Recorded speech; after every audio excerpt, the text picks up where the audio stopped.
Muy bien, vamos a hablar un poco acerca de los operadores lógicos. Los operadores lógicos son aquellos que están basados en valores booleanos. Ya sabemos que valores booleanos son true o false. En este caso hay tres tipos de operadores lógicos. Tenemos el AND, tenemos OR y tenemos NOT. Hay otro tipo de operador que se llama el OR exclusivo, pero eso vamos a hablar un poco más a detalle después. Primero vamos a ver AND. ¿A qué se refiere AND? AND sería lo equivalente a I, la Y en el lenguaje español. ¿Y qué quiere decir esto? Que todo lo que esté en izquierda y derecha se tiene que cumplir. Entonces esto tiene que ser true y true. O true and true. Si yo lo ejecuto, me da verdadero.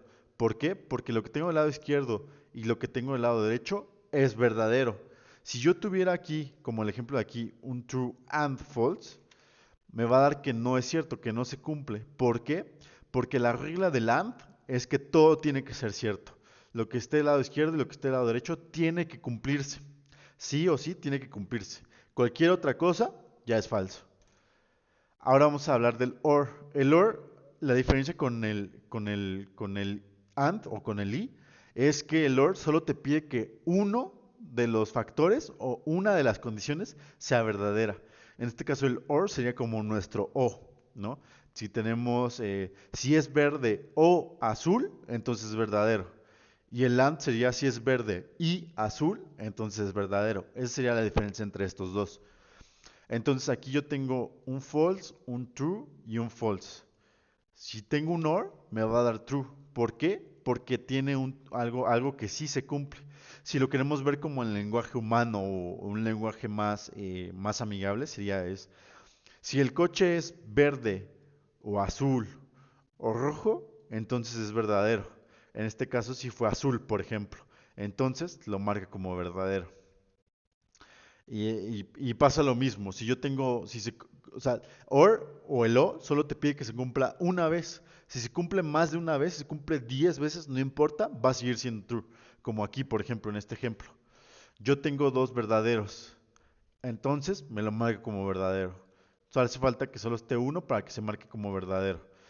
No importa que tengas más, no importa que más condiciones se cumplan. Si una se cumple, ya es verdadero para el OR. Y tenemos también el not. El not es lo opuesto. Si yo tengo un not true, me va a dar false. ¿Por qué? Porque este not lo que hace es lo opuesto a verdadero. ¿Mm? Entonces, not true me da false. Y not false me da true. Este es un poco más lineal, es literalmente solo lo opuesto, ¿no?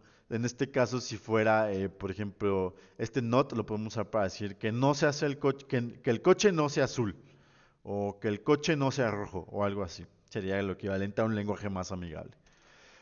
Y tenemos también este operador OR exclusivo. Este operador no es tan utilizado, pero es importante mencionárselos y es importante que sepan a qué se refiere este símbolo, esta que yo le llamo como comilla de aquí.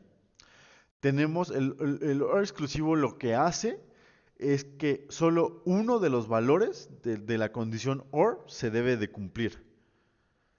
A diferencia de su otro OR o de su contraparte OR normal, en donde si uno o más se cumplen ya es verdadero, el OR exclusivo solo permite que uno se cumpla.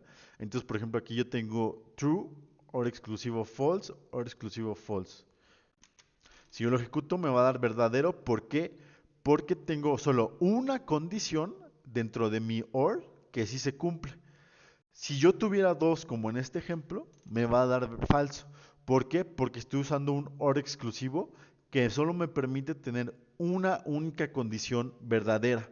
No importa cuál sea, pero tiene que ser una solamente. Muy bien. Entonces hay que recordar que el AND es el I. Si es azul, si el coche es azul y es rojo, es verdadero. El OR es el O. Si el coche es azul o rojo, entonces es verdadero. El NOT es lo opuesto y el OR exclusivo es lo mismo que el OR con solo una condición que sí se cumple. Solo una. Muy bien, entonces ahora ya sabemos cuáles son los operadores lógicos, ya sabemos cómo se ven dentro del lenguaje de programación y ya sabemos un poco más acerca de la lógica que sigue estos operadores.